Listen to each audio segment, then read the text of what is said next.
endure it forever. Lord, you are good, yeah. Lord, you are good and your mercy endure it forever.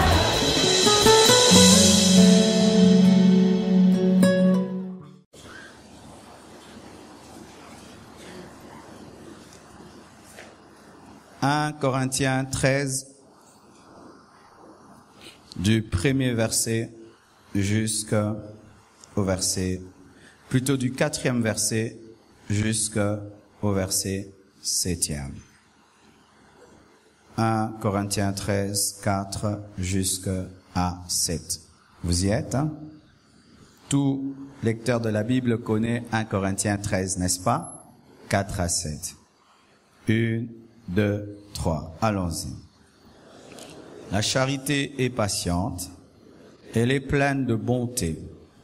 La charité n'est point envieuse. La charité ne se vante point, elle ne s'enfle point d'orgueil.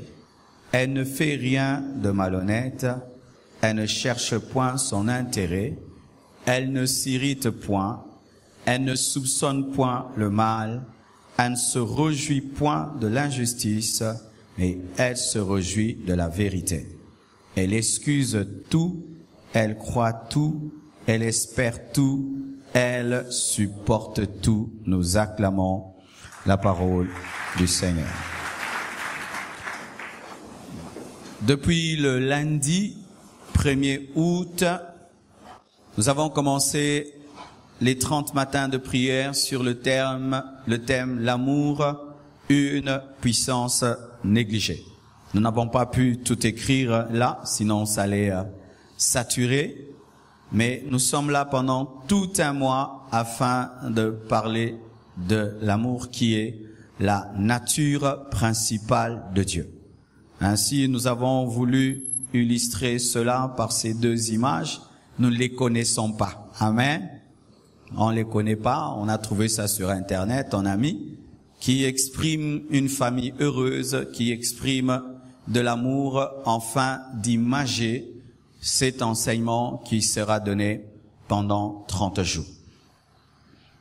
Il est certain que certains milieu de vous, c'est seulement aujourd'hui que vous êtes là. Alors je vous demanderai de vous procurer tous les autres enseignements donnés par le pasteur Bishop, le pasteur Parfait, le pasteur Sita, le pasteur Ndagano et moi-même, parce que déjà des choses très très profondes ont été déjà dites. Amen. Aujourd'hui, mon message sera intitulé « Les signes de l'amour ». Tu peux le dire à ton voisin, au voisin de gauche, au voisin de droite, au voisin de derrière, de devant, surtout celui qui te boude. Amen. Les signes de l'amour. Lorsque nous lisons 1 Corinthiens 13, nous voyons que l'amour n'est pas défini par Paul comme étant une émotion. Alors que souvent nous pensons que l'amour est une émotion. Certes, c'est vrai, l'amour nous donne des émotions. Mais Paul, lorsqu'il parle de l'amour, il ne parle pas de l'amour comme une émotion, mais comme une décision, une attitude, une action, un caractère. Dans les choses de Dieu, aimer, ce n'est pas ressentir. Dans les choses de Dieu, aimer, ce n'est pas ressentir le feu dans son cœur lorsqu'on voit quelqu'un, ce n'est pas avoir des pulsions tout d'abord. Aimer, c'est plus que cela. Et je crois réellement que la Bible a raison de ne pas placer les émotions sur les signes de l'amour. Parce que nous voyons dans ce monde, un homme peut dire à une femme, « Je t'aime beaucoup, mais si tu me trompes, je te tue. » N'est-ce pas? On a vu des hommes tuer des femmes par amour, entre guillemets. Nous avons vu des hommes se suicider par amour, ce qui n'est pas de l'amour. Si tu peux te suicider parce qu'un homme t'a dit non, une femme t'a dit non, ce n'est pas l'amour, c'est l'idolâtrie, c'est la passion. Amen. Et aussi, souvent lorsqu'on parle de l'amour et qu'on catégorise l'amour, on dit qu'il y a l'amour philéo, l'amour entre les frères qui réunit les frères, de sang, l'amour éros, l'amour qui attire les sexes opposés et l'amour agapé. Mais souvent, lorsque nous parlons de l'amour agapé, qui est l'amour de Dieu, nous pensons que c'est un amour qui ne peut se manifester qu'à l'Église. Et le Seigneur m'a expliqué qu'on peut aussi ressentir l'amour agapé pour sa femme et pour son mari. L'amour éros fait que tu épouses un homme, tu épouses une femme. Mais quand tu es chrétien, tu ressens de l'amour agapao pour ta femme et ton mari. Ainsi, l'amour agapé vient rendre l'amour éros parfait. Ainsi, tu peux aussi ressentir l'amour agapé pour ton frère, pour ta sœur. L'amour philéo que tu as déjà pour ton frère, pour ta sœur de sang, est amené à la perfection par l'amour agapé, l'amour de Dieu. Ainsi, tu aimes ton frère de sang parce qu'il est ton frère de sang, mais tu l'aimes encore parce que tu connais Dieu par l'amour agapé. Ainsi, tu aimes ta femme parce que c'est ta femme, mais tu l'aimes encore davantage par l'amour de Dieu. Amen. Pourquoi je dis cela? Parce que quand je donnerai des exemples, je ne parlerai pas que de l'esprit, je ne parlerai pas que de l'église, je parlerai de la famille, je parlerai de la nation, je parlerai des couples. Amen. Voici le premier signe de l'amour. La patience. Dis la patience. La Bible dit l'amour est patiente. Lorsqu'on aime, il y a un signe qui se manifeste. On est patient. On est patient comment? Pour ce qui est de l'autre, on est patient quant à sa transformation. Je suis convaincu que chacun de nous ici a des défauts. Amen. Même moi-même, j'en ai. Alors l'amour fait que tu sois patient par rapport aux défauts des autres, que tu attendes qu'ils changent. Lorsque dans ta relation avec les autres, tu demandes que les autres changent à la seconde, tu n'as pas l'amour. Pourquoi? Quand il s'agit de toi-même, tu demandes qu'on soit patient, mais quand il s'agit des autres, ils doivent changer maintenant. Ainsi, tu manifestes de l'amour pour toi. Je changerai progressivement. Quand il s'agit de toi, il faut qu'on comprenne que tu changeras progressivement. Mais quand il s'agit de l'autre, le conseil se donne aujourd'hui et aujourd'hui même, tu dois changer. Un manque d'amour. Ainsi, les relations se brisent, que ce soit dans l'église et en dehors de l'église, parce que nous n'avons pas la patience. La patience aussi envers Dieu. Un véritable chrétien qui aime Dieu, même si la promesse tarde, il va continuer à attendre parce qu'il aime Dieu. Mais quand tu abandonnes Dieu, parce que ça fait 5 ans, 10 ans, 20 ans que Dieu avait promis, que tu avais reçu la prophétie, et la prophétie tarde, tu abandonnes Dieu, tu n'aimes pas Dieu. Les hommes qui aiment Dieu peuvent attendre toute leur vie l'accomplissement de la promesse et ils peuvent même mourir. La promesse n'est pas accomplie, mais ils meurent dans l'amour. Voilà. Jacob engendre Joseph. Joseph va en Égypte. Et en Égypte, Joseph n'a pas vu la délivrance d'Israël. Mais alors qu'il est en train de mourir, il dit, je sais qu'après moi, Dieu vous suscitera un prophète, que Dieu vous sortira de là. Mais lorsque vous sortirez, sortez avec mes os. Même si je ne les vois pas, mes os les verront.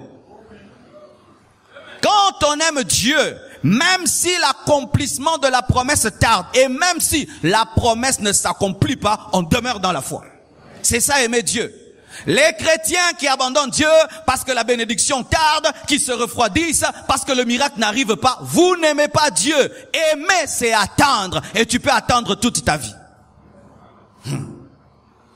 J'avais une maman à l'église. Bien aimée, depuis que je l'ai connue, je n'ai jamais vu son mari. Elle me parlait toujours de son mari. Mon mari est en Europe, mon mari me prendra. Mon mari me prendra. Mon mari. Je crois pendant même 13 ans. Jusqu'à ce qu'on a dit, maman, épouse seulement un autre homme parce que cet homme ne comprend pas. Des fois, elle vous écoute seulement. Elle fait même semblant de faire ce que vous dites. Mais après, elle revient avec le même dossier. Pasteur, prie mon mari, je dois retrouver mon mari. Aujourd'hui, elle est avec son mari. Après combien d'années? Pourquoi elle n'a jamais lâché? C'est parce qu'elle a aimé. Tu lâches parce que tu n'aimes pas. Même dans le domaine des fiançailles, tu lâches facilement parce que tu n'aimes pas. Lorsque tu aimes une femme, tu aimes un homme pour le mariage, par l'amour de Dieu, tu patienteras qu'il change. L'impatience amène le divorce. L'impatience brise les amitiés. L'impatience brise les collaborations. L'impatience brise même notre relation avec Dieu.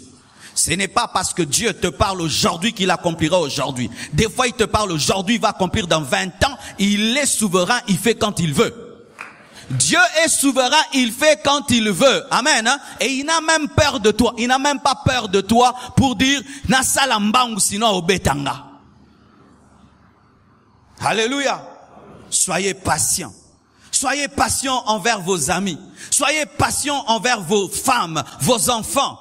Ce n'est pas parce que tu corriges un enfant aujourd'hui que demain il va le faire. Sois patient avec les défauts de tes enfants, de tes amis, de tes collaborateurs, de tes collaboratrices. Sois patient. La Bible présente Moïse pas comme l'homme le plus ouin, ni l'homme le plus puissant, mais l'homme le plus patient. Le Moïse qui est présenté comme l'homme de miracle, sa plus grande caractéristique, c'était l'homme le plus patient de la maison de Dieu. Il a la capacité d'ouvrir en deux la mer rouge, mais il y a des hommes qui se rebellent contre son autorité, mais il peut prier pour eux. Il a la puissance de prier et puis le rocher donne de l'eau, mais sa sœur s'oppose à son autorité, mais il supporte cela. Ça, c'est l'amour. Tu as la capacité de détruire, d'anéantir, mais tu n'utilises pas, tu attends que l'autre change. Combien de fois nous manifestons vite qui nous sommes? Tu sais qui je suis, nako kangisayo. Un manque de patience. Nous ratons même l'éducation de nos enfants. Tu lui parles une fois, deux fois, il ne fait pas, gifle. Tu lui parles une fois, deux fois, tu l'insultes, manque de patience. Tu es incapable pendant une année de discipliner un enfant, de lui dire et de lui parler et de lui parler, de lui expliquer même. Il suffit que 3 fois il ne fasse pas. Tu tapes et tu engendres un impoli. L'amour patiente. Patienter, ce n'est pas attendre. Je répète, patienter, ce n'est pas attendre. Patienter, c'est attendre avec la joie. Car il est possible d'attendre, mais en murmurant. Amen. Je ne vois pas clair, je ne vois rien, je ne vois rien, je ne vois rien, je ne vois pas clair. Patienter, ce n'est pas attendre. Patienter, c'est attendre dans la joie. La promesse tarde, mais tu chantes. La promesse tarde, mais tu danses. La promesse tarde, mais tu continues à aimer Dieu de tout ton cœur. Lorsque tu perds la joie dans l'attente, tu ne patientes plus. Et un secret que mon père spirituel m'a donné, il m'a dit, lorsque tu attends et tu es fatigué d'attendre, dis je recommence à attendre. Tu ramènes le chrono à 0. Tu as attendu 10 ans, ça tarde, tu dis je recommence. Ça fait maintenant seulement 1 seconde que j'attends. Et souvent, qu'est-ce qui arrive? Nous lâchons lorsque le miracle est proche, nous lâchons lorsque la bénédiction est proche.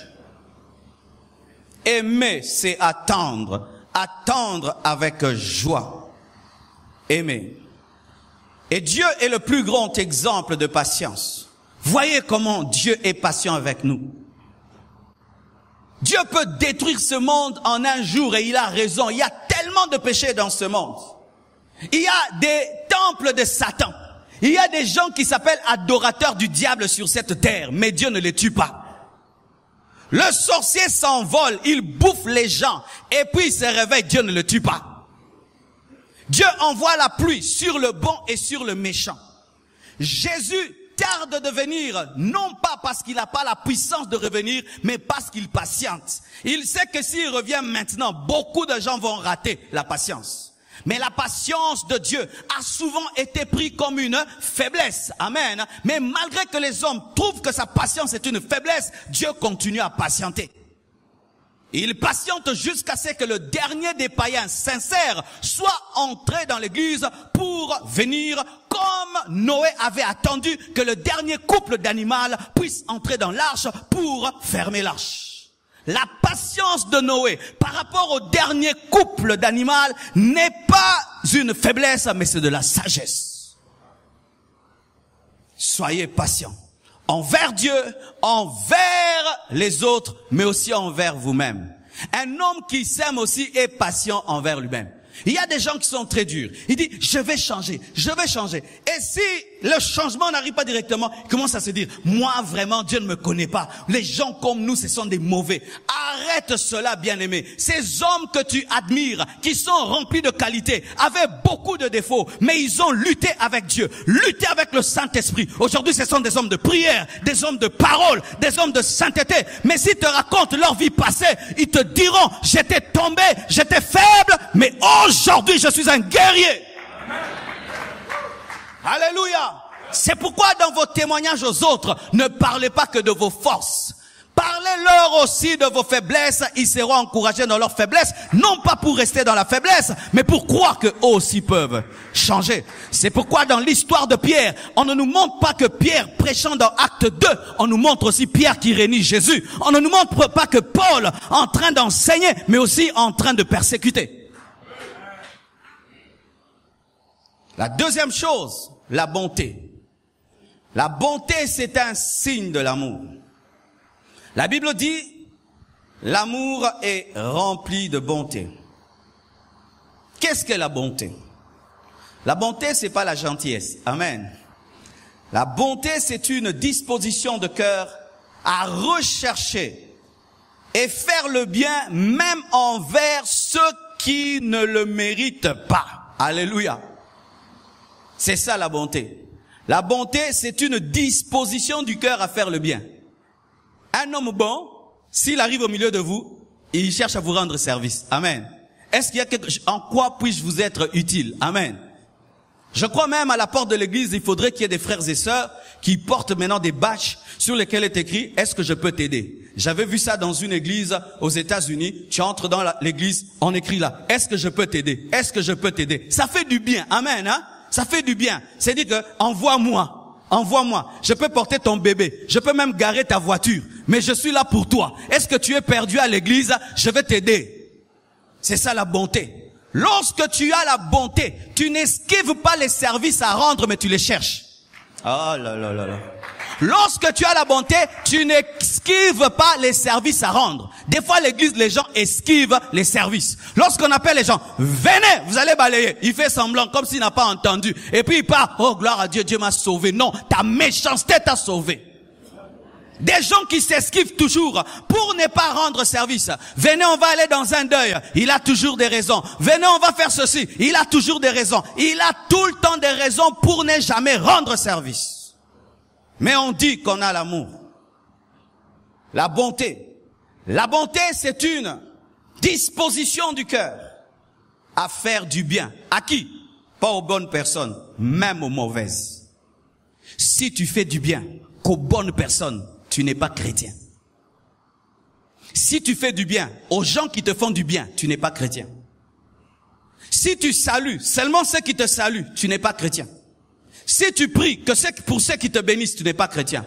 Si tu veux être chrétien, tu dois bénir tes ennemis. Tu dois rendre service à tes ennemis. Tu dois rendre le bien pour tout le mal qu'on te fait. C'est alors que tu ressembles à ton Père qui est parfait, qui fait répandre sa pluie sur les bons et sur les méchants. La bonté envers les bons est naturelle, mais la bonté envers les mauvais surnaturelle. Si tu veux être surnaturel, tu dois aimer même les mauvaises personnes. C'est alors que tu ressembles à Jésus qui est mort pour les pécheurs.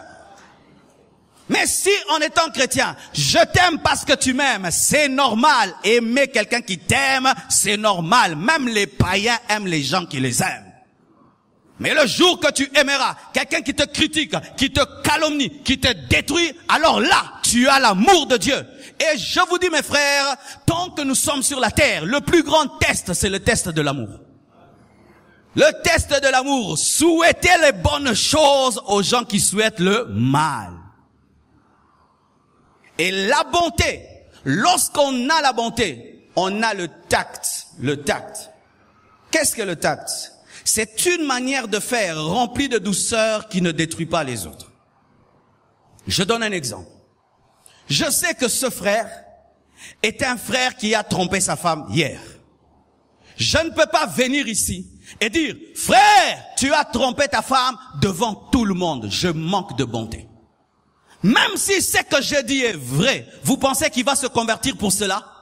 D'ailleurs, son cœur va se fermer contre Dieu parce que Dieu est moins que son père. Parce que son père, s'il savait qu'il avait fait le mal, il allait le chercher en secret chez lui à la maison et lui parler. Mais Dieu l'humilie devant tout le monde. C'est pourquoi je suis contre une certaine manière de prophétiser. On ne prophétise pas des choses humiliantes en public. Si tu as des choses humiliantes sur quelqu'un, tu vas le chercher. Quand est-ce qu'une prophétie devient humiliante? C'est lorsqu'on t'a parlé une fois en secret, 2 fois en secret, 3 fois, et Dieu maintenant t'humilie pour te sauver. Mais si tu n'es pas encore arrivé à la patience, tu ne peux pas humilier. Et quand même je vais le voir, je ne vais pas descendre avec la sainteté. Je viens, frère, impudique, adultère, tu as trompé ta femme. Tu vas finir en prison. Je vais venir le voir. Bonjour mon frère, comment tu vas? Prions. Le tact, la bonté donne le savoir-faire. L'amour donne le tact. Lorsqu'on aime, on évite les effets collatéraux. Vous connaissez les effets collatéraux? Lorsque une armée veut bombarder une autre, elle évite que les civils meurent. Ainsi, l'armée dit, si nous envoyons une bombe, les militaires et les civils mourront. Cette armée prend la peine de descendre et d'envoyer des guerriers sur terrain qui vont faire des frappes chirurgicales pour que les civils ne meurent pas. Et lorsque je viens vers mon frère, afin de le ramener, le sortir du péché, je dois éviter de le jeter au diable. Lorsque un médecin opère, il veille seulement à toucher la partie infectée, il ne détruit pas le reste. C'est vrai qu'il a péché, mais c'est un enfant de Dieu. C'est vrai qu'il a péché, mais il est en train de chercher Dieu. Je ne viendrai pas le jeter en enfer, je viendrai pour l'amener à la repentance. Et si pour l'amener à la repentance, il faut que pendant un temps, je l'écoute, je l'écouterai avant de venir avec le jugement, tu iras en enfer. Et qu'est-ce qui se passe? Dans l'église, comme il n'y a pas la bonté, les gens ne se confient pas. On ne présente que les bons côtés de nous. Ah, moi, j'ai pris beaucoup, je jeûne beaucoup, je prie beaucoup, je jeûne beaucoup. Mais on ne se dit pas les vrais problèmes. Pourquoi? Il n'y a pas de bonté. Parce que si l'autre te révèle ses vraies faiblesses, alors tu vas prendre la machette, tu le coupes.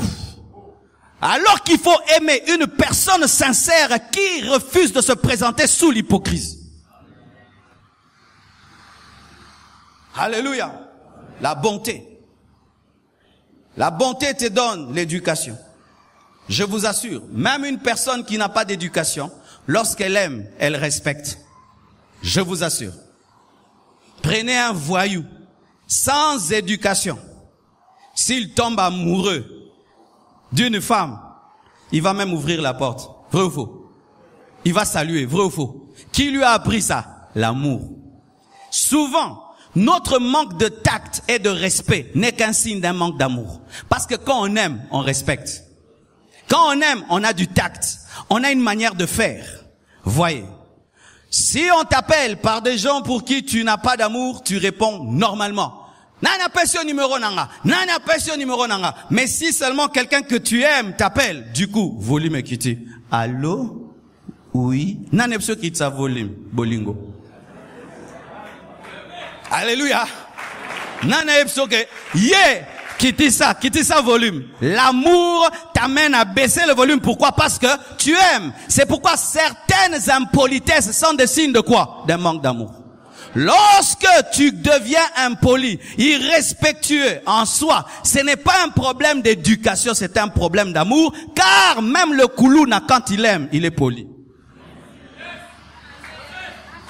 Alléluia. Troisième chose, le contentement. L'amour se contente. Ce qui est à l'amour est à l'amour. Ce qui n'est pas l'amour n'est pas l'amour. Un homme qui a l'amour se contente de sa femme. Amen. Quand un homme aime sa femme, même si ce n'est pas la plus belle femme du monde, il ne voit pas les autres femmes du monde. Lorsqu'une femme aime son mari, même si ce n'est pas l'homme le plus beau, le plus grand, le plus riche du monde, elle ne voit que son mari. Lorsque l'envie naît, c'est souvent quand l'amour part. Quand l'amour est, on ne voit plus rien. Alléluia. Quand l'amour est, on ne voit plus rien. C'est pourquoi des fois nous sommes étonnés. Des gens qui ont épousé, des personnes qui sont infirmes, des personnes qui ont des problèmes et tout. Mais ils aiment ces personnes. C'est ça l'amour. Quand on aime, on se contente. Elles ne font pas semblant. Elles aiment vraiment. Oh, je dis, elles ne font pas semblant. Elles aiment vraiment. Parce que l'amour a une capacité de t'amener à te contenter. À te contenter. Frères et sœurs, souvent les jaloux pensent que lorsque ils détruisent les personnes jalousées, ils sont élevés. Détruire Abel ne fait pas de toi un Abel. Détruire celui qui monte ne te fait pas monter. Détruire celui qui est béni ne te bénit pas. Prendre la place d'Abel ne fait pas de toi un Abel. Car ce n'est pas parce que tu tues Abel par jalousie que tu es devenu Abel. Tu deviens Caïn le maudit. Caïn, avant la jalousie, était meilleur que lorsqu'il a tué par jalousie. Alléluia. La jalousie est un signe de manque d'amour. Lorsqu'on a l'amour, on aime ce qui arrive à Abel. On est content. Pourquoi? Parce que tu deviens le grand frère du petit exaucé. Lorsque tu as l'amour, tu accepteras que quelqu'un ait ce que tu n'as pas. Tu accepteras que quelqu'un fasse ce que tu ne fais pas. Tu accepteras que quelqu'un arrive là où tu n'es jamais arrivé et qu'il devienne ce que tu n'es jamais devenu. L'amour se révèle par la capacité d'aimer ce que Dieu fait dans la vie des autres. C'est pourquoi, si dans vos amitiés, il y a la jalousie, vous n'êtes pas des amis. Vous n'êtes pas des amis. Les vrais amis, alléluia. Voyez le corps. Lorsque le corps cherche la nourriture, qui voit la nourriture? Les yeux. Alléluia. Les yeux voient la nourriture. Mais qui prend la nourriture? C'est la main. Mais quand la main tient la nourriture, l'estomac n'est jamais jaloux. Jaloux de la main. Parce que l'estomac sait que ça ne restera jamais dans la main, ça finira dans la bouche. Et l'estomac sait que ça ne finit jamais dans la bouche, ça finira par entrer par l'ésophage. Pourquoi? Parce que le corps sait que ce qui est à la main est au corps. Ce qui est aux yeux est au corps. Et ce qui est à ton frère est à toi parce que vous n'êtes pas dans des corps différents. Vous êtes dans un même corps appelé l'église. Ce qui t'arrive m'arrive. Pourquoi? Nous sommes dans le même corps. Mais en attendant, c'est au niveau de la main. Oh, donne-moi un amen. Lorsqu'un homme a faim, qu'est-ce qui arrive? Il est fatigué. Même les genoux ne fonctionnent pas bien. Même tu as mal au coude et mal aux os. Mais quand seulement la nourriture entre dans l'estomac, ça rétribue cela à toutes les parties du corps. Et le corps devient fort. Pourquoi? Ce qui est à la bouche n'est pas qu'à la bouche. C'est même pour tout le corps. Même les cheveux mangent. Quand quelqu'un ne mange pas bien, il est quachocoré. Même les cheveux s'abîment. Tout ce qui est à l'autre est à toi. Même si vous n'êtes pas une personne, mais vous êtes dans un même corps. L'église, ce n'est pas des membres, mais c'est un corps. Sans la révélation du corps, nous allons tomber dans des jalousies. Voyez. Partout où passe l'aiguille, passe le fil. Mais il faut d'abord accepter que l'aiguille passe d'abord. Et pendant que l'aiguille passe, le fil dit avance encore, avance encore, avance encore. Mais lorsqu'on finit la couture, on ne garde jamais l'aiguille parce que l'aiguille va faire mal à celui qui va porter. On ne laisse que le fil, mais le fil accepte que pendant un temps, l'aiguille puisse passer. Des fois dans ta vie, ton ami sera l'aiguille. Ton frère sera l'aiguille. Ta femme sera l'aiguille. Sois content de ce qui lui arrive. Sois content de ce qui lui arrive. S'il fait ça, toi aussi tu feras ça. S'il fait ça, toi aussi tu feras ça. La couture dépend du mouvement de l'aiguille et du fil.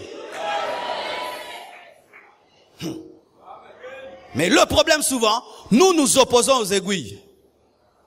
Ce n'est pas parce que nous prions tous le même jour que nous serons exaucés tous le même jour. Même dans la distribution des pains, même si c'était un miracle, ils n'ont pas mangé tous le même moment. Jésus a dit, faites-les à asseoir. Maintenant, le panier a commencé à circuler.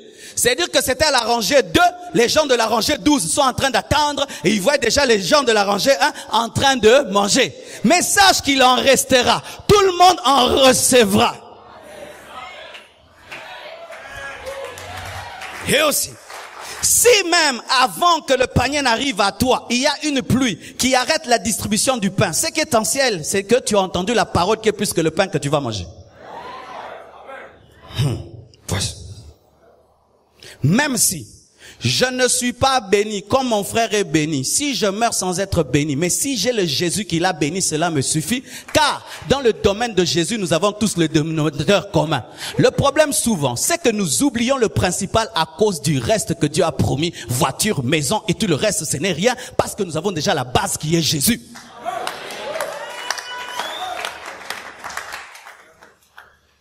Soki okufi sa opamwama okufi yako pamwama po Yesu ndeli pamboli. Zala alors nazua soki yo yamba Yesu andambu molimo santo andambu. Mais soko yamba Yesu mobimba, molimo santo mobimba. Yo koyoka zua ya nini?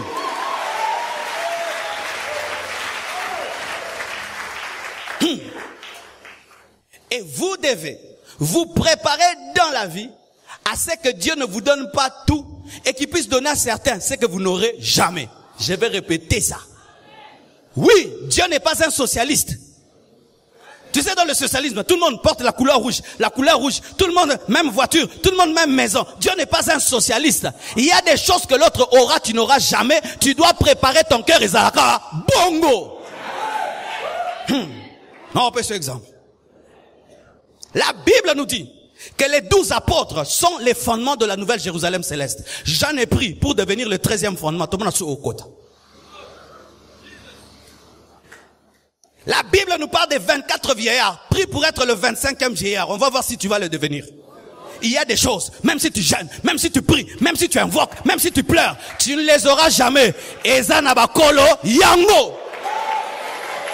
Jésus a dit, ce n'est pas à moi de déterminer qui sera à la droite et à la gauche. Mais Dieu seul sait. Pourquoi? Il y a des gens pour qui il y aura la droite et la gauche. Et Dieu a combien de droite? Il a combien de gauche? Dis à ton voisin, milinga nengoza.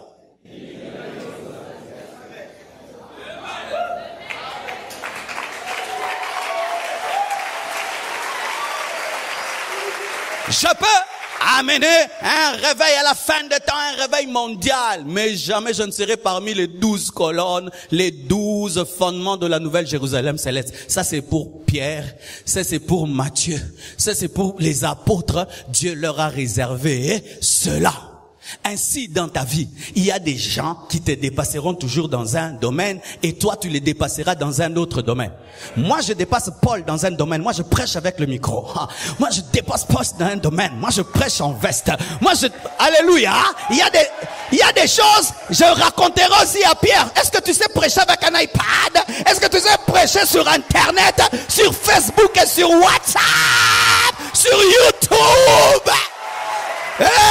Alléluia.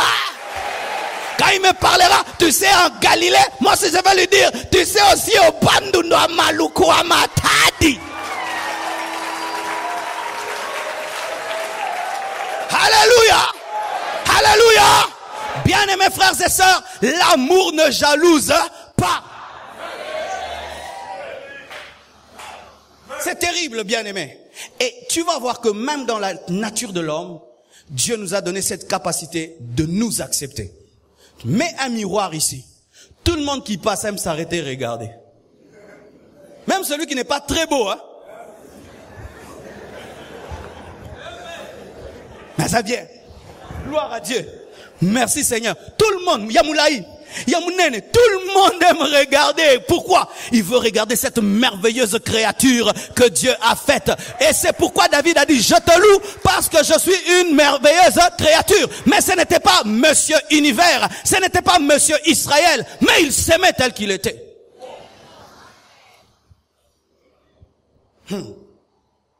Voici.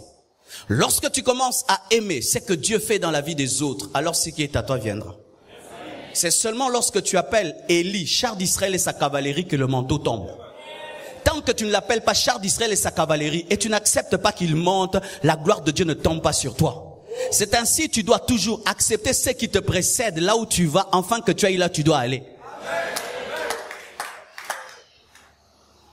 J'ai vu une femme dans ma vie qui avait un problème pour avoir des enfants. C'était une sœur catholique qui avait épousé un prêtre qui avait quitté la prêtrise. Mais il n'avait pas d'enfants. Et les gens avaient dit, vous êtes maudits parce que vous avez quitté la prêtrise. Hein, en disant, ces temps-là, si un prêtre et une sœur quittent, ils seront maudits, ils n'auront pas des enfants. Et tout le monde disait ça et tout le monde confirmait. Elle était très amie à ma mère. Et j'ai remarqué, elle a commencé à faire quelque chose. Olivier était très petit. Elle prenait Olivier et Olivier habitait là-bas. Il allait souvent là-bas, il mangeait là-bas, il dormait là-bas. Et les gens commençaient même à croire que c'était leur enfant.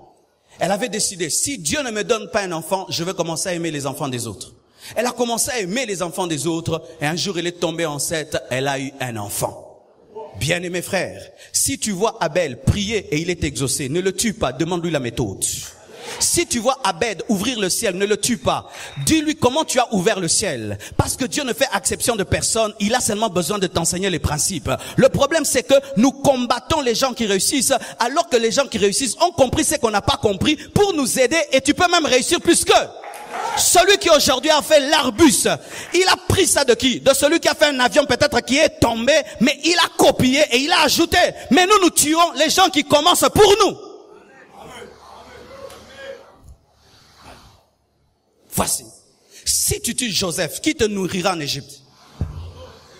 Si tu tues Moïse, qui te fera sortir de l'eau? Des fois, nous tuons nos Joseph. Pourquoi? Parce qu'ils ont eu des rêves. Mais il veut ses rêves pour lui, mais ce n'est pas pour lui, c'est pour toi. Mais on n'a pas parlé de toi dans le rêve, mais c'est il y a aussi toi.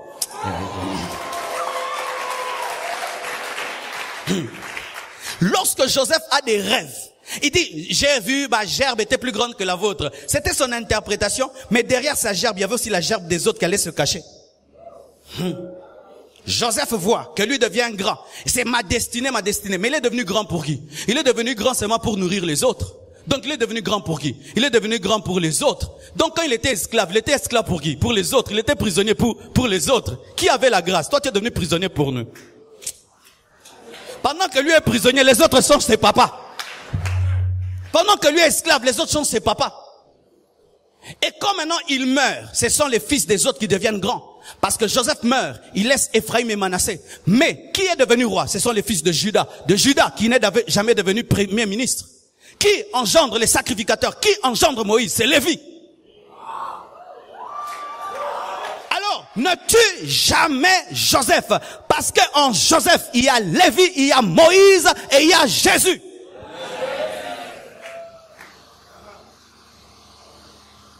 Frères et sœurs, quand tu comprendras cela, tu seras rempli de compliments pour les autres. Soyez des gens qui font des compliments aux autres. Je suis content de la manière dont tu chantes. J'aime ton album. Si ça cartonne, gloire à Dieu, cartonné.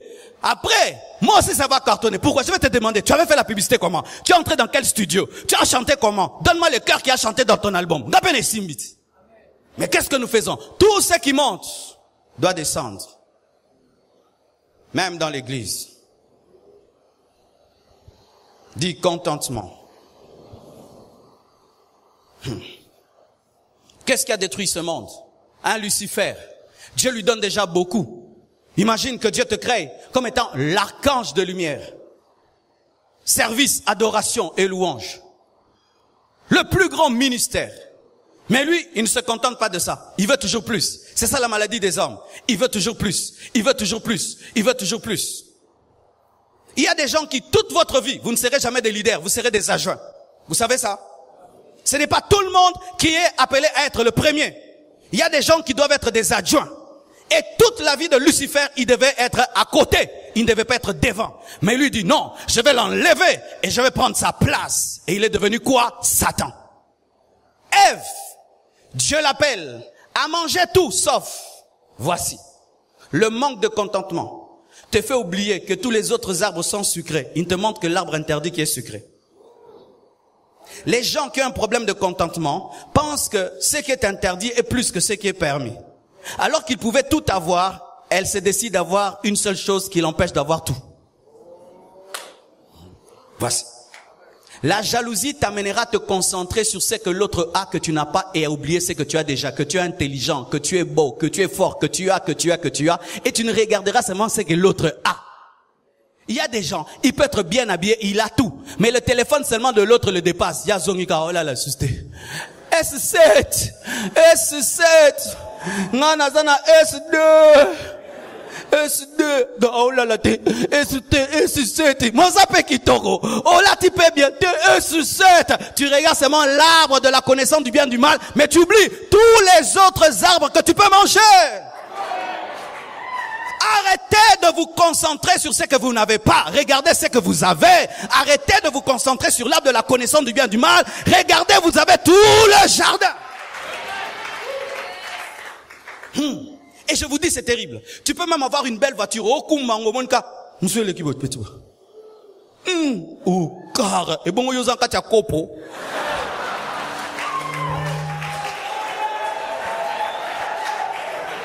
Et comme là.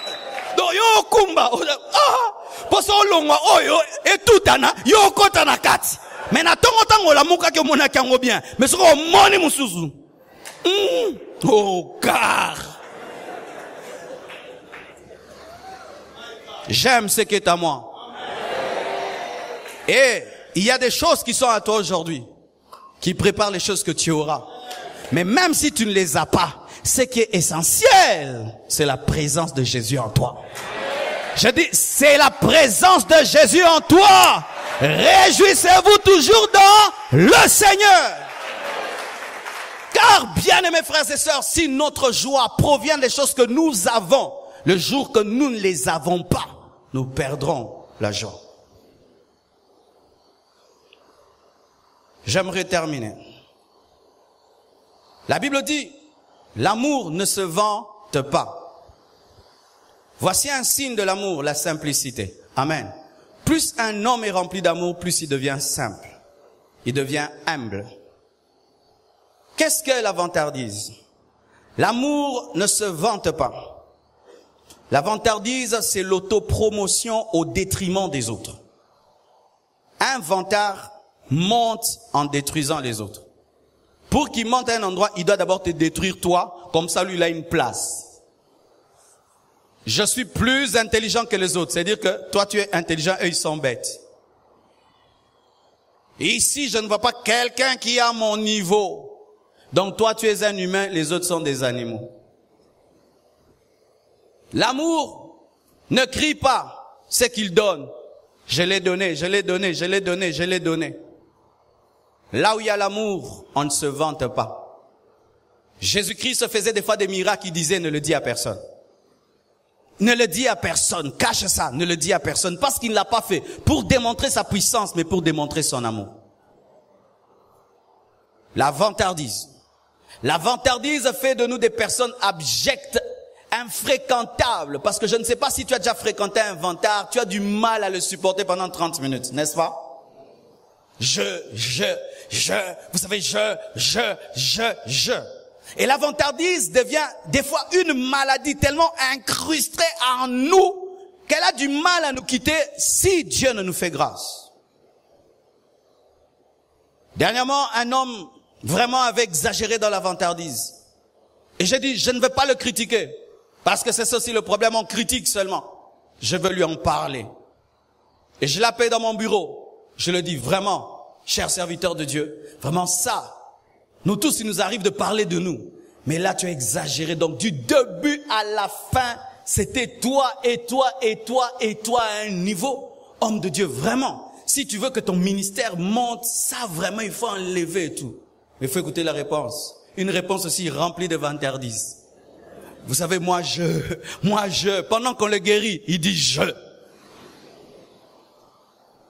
Des fois, apprenez à vous écouter. Quand vous causez avec les gens, enregistrez comment vous parlez, comment vous causez. Nous, prédicateurs, nous nous écoutons. Des fois, tu t'écoutes, tu te dis, oh, mais j'ai trop parlé de moi. Mais nous, on s'écoute. Mais est-ce que tu t'es déjà écouté comment tu parles de toi, parmi tes amis? Comment tu monopolises la parole en train de parler de toi, de toi? Et des fois, le vantard se vante même devant les gens qui sont plus que lui. Un secret dans la vie. So komi bisika oyebi batute, tika bango ba loba avant, oyebi te bazande nini. Pourtant que mutatele mite oyebi mulai nete.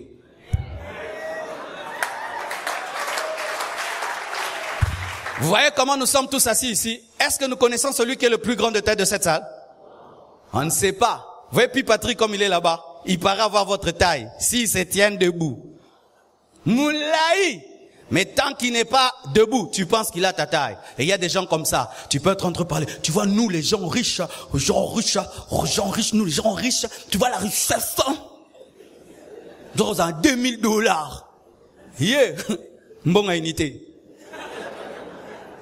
Vous savez comment moi, le vantard souvent est méprisable et ridicule parce que il tombe dans un piège d'avoir une loupe qui l'agrandit et il oublie la grandeur des autres.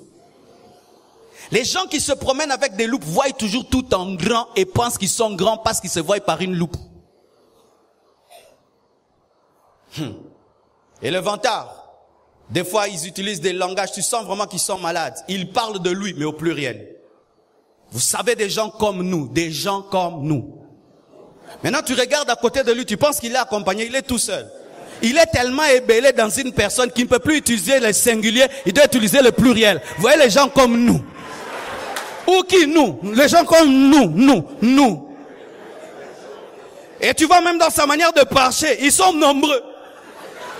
Hey, Aza est belle, que t'as la normalité, bah ça trop. Une maladie. Mais quand un homme vantard rencontre le vrai Jésus, reçoit le vrai Saint-Esprit, reçoit la vraie parole de Dieu, Dieu le brise, Dieu le taille, Dieu le façonne et le remplit d'humilité, de simplicité et il ne se vante plus. Alléluia. L'amour ne s'enfle pas. La vantardise et l'humilité, plutôt la simplicité et l'humilité vont toujours ensemble. C'est pourquoi Paul met ces deux signes ensemble. Car celui qui ne se vante pas directement est humble. L'amour ne s'enfle pas d'orgueil. Alléluia. Les Corinthiens avaient reçu les dons spirituels par la grâce de Dieu, mais ils se glorifiaient. C'est pourquoi Paul, après avoir enseigné sur les dons spirituels dans 1 Corinthiens 12, enseigne sur l'amour dans 1 Corinthiens 13. Parce qu'ils étaient tombés dans l'orgueil de croire que les dons spirituels qu'ils avaient reçus par grâce étaient des mérites. Un orgueil qui se manifeste des fois dans l'église. Et là, d'ailleurs, je vais m'arrêter là. Que Dieu me donne les phrases. N'oubliez jamais comment Dieu vous a pris et comment vous êtes convertis. Amen. Je répète, n'oubliez jamais. Je me souviens comment je suis venu à l'église. Je ne savais pas prêcher. Je ne savais pas chanter. Je n'avais pas d'onction. Après des années, tu prêches, tu chantes, Dieu t'utilise. Tu te comportes comme si c'est toi qui t'es fait. Tu oublies la grâce de Dieu. Tu vas dans des retraites en train de jeûner, prier, pleurant. Seigneur, ouvre-moi les yeux, donne-moi les dons, donne-moi. Tu pleures des années. Un jour, tu commences à entendre une voix ici qui commence à te dire les choses des gens et tu commences à prendre des airs comme si c'est toi qui vois. Tu étais pauvre, tu n'avais rien du tout et Dieu te fait grâce. Il t'élève, il te donne la richesse. Tu te comportes comme si c'est toi qui as causé cette richesse. Et les Corinthiens avaient atteint ce défaut où Dieu les utilisait dans des charismes, des miracles, des guérisons et tout le reste. Et l'église de Corinthe était tombée dans l'orgueil spirituel. C'est pourquoi Paul a écrit. Et je vous dis que l'église du Congo ressemble à l'église de Corinthe. Des gens qui ont reçu des dons par grâce. Mais il faut voir comment ils sont orgueilleux. Ils veulent être indispensables à l'église. Si pas moi, si pas moi, si pas moi, si pas moi. Dieu, je le bénis. J'étais pas là au début des 30 matins. Les 30 matins ont commencé sans moi. Alléluia. C'est la preuve de quoi? Je ne suis pas indispensable. Si moi, je ne suis pas indispensable, personne ici n'est indispensable.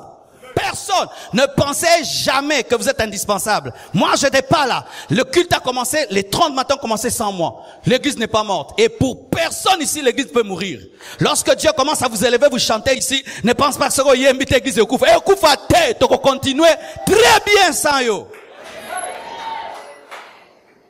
des maladies dans lesquelles nous tombons. Ou quand tu commences à soutenir ta famille, quand Dieu te bénit, c'est toi qui soutiens ta famille. Maintenant, tu veux jouer au Dieu de la famille. Au Dieu de la famille. Mais bah non, qu'on va foutre la classe. T'es au beau sani. Bah non, qu'on va foutre la classe. Yo, qu'on va classe à cotisation.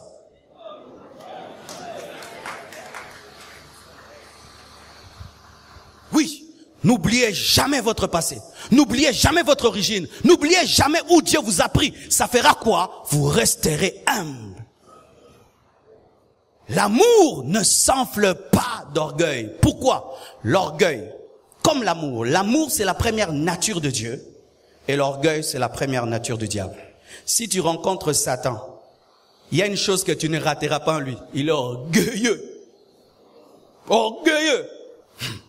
Attendez, il soit précipité, à crucifier, à dépouiller. Mais ce côté de Satan, à boudé. C'est comme un boxeur. On l'a tabassé. Il est KO, mais KO est au boudé. C'est ça Satan.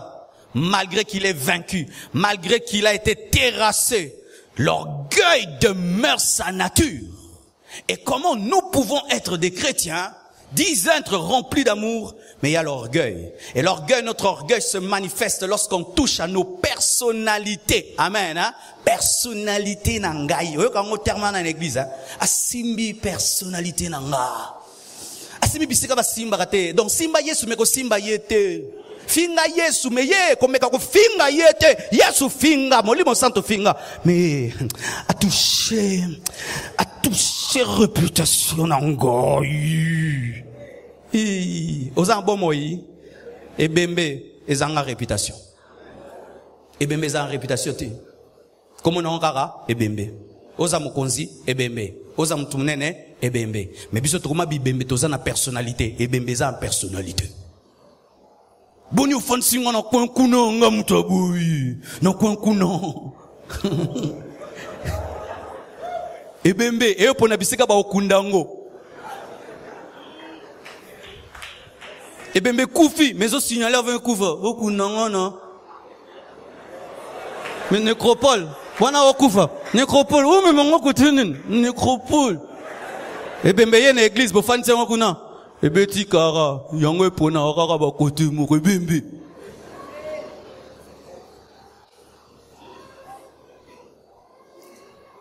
C'est ça le problème.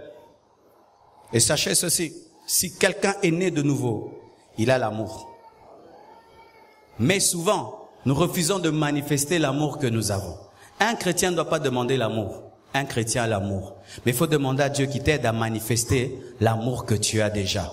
Que Dieu vous bénisse abondamment.